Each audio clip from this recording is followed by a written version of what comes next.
USAID is under fire, but what we uncovered is even more shocking. Every single line that I look at in terms of events and transactions is either corrupt or ridiculous. Your money is being wasted, and the Department of Government Efficiency is going to fix that. What is USAID? Many think of USAID as a humanitarian organization, but beneath that polished image, USAID has operated as one of Washington's most powerful tools of influence and regime change. This chaos isn't just a shake-up in US foreign aid. It is a rare glimpse into how the US manipulates the news industry and controls your mind with USAID at its center. Look at Trump's White House spokesperson's comments. I can confirm that the more than $8 million taxpayer dollars that have gone to essentially subsidizing subscriptions to Politico on the American taxpayers' dime will no longer be happening. The DOJ team is working on canceling those payments now. Let's take a look at some major media outlets funded by USAID. Politico, $8.1 million. BBC, $3.2 million. There are just a few of the major mainstream Western media receiving US government paychecks. The same outlets are consistently pushing anti-China, pro-US narratives. And some of that money may have gone straight into personal pockets.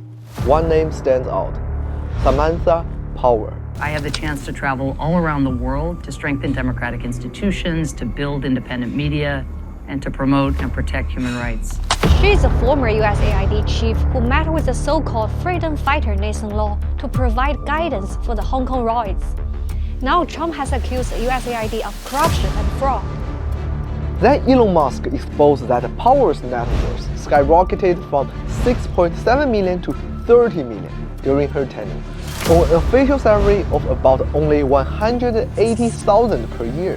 That's an extra $23.3 million in just 3 years. Where did the money come from? Power's track record is clear. She played a key role in the destruction of Libya, funding regime change attempts in Hungary, and backing violent riots in Hong Kong, all while USAID poured billions into destabilization efforts across the world. Plenty of ways to profit from the chaos. With USAID frozen, the anti-China think tank ecosystem also went into full-blown panic.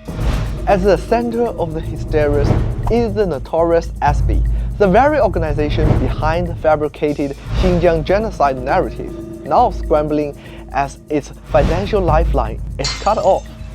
Benson Allen, an analyst at SB, lamented the entire global network of China-related nonprofits is facing an extinction event. Why? For years, USAID has been a financial lifeline for think tanks and NGOs, pushing narratives that align with US geopolitical interests. With the shutdown, their operations and their ability to badmouth China are suddenly in jeopardy.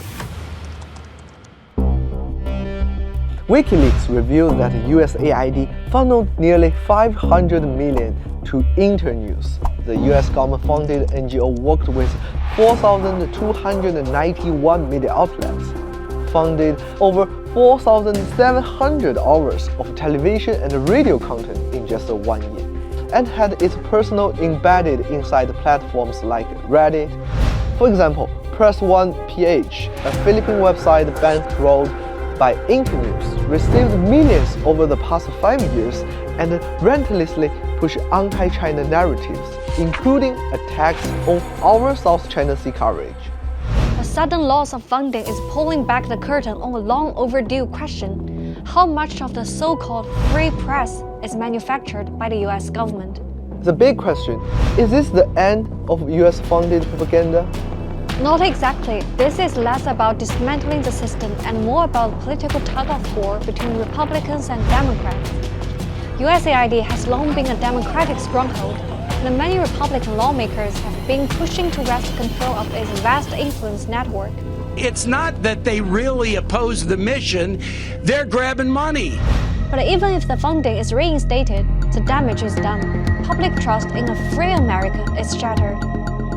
For years, USAID funneled billions in taxpayer dollars to so-called China experts like Bethany Allen to fabricate narratives about China's struggle. But now, thanks to platforms like Xiaohongshu or Renault and non-Western platforms, millions of Americans are waking up to a harsh reality. It is not Chinese who are trapped in hardship and deception. It is them.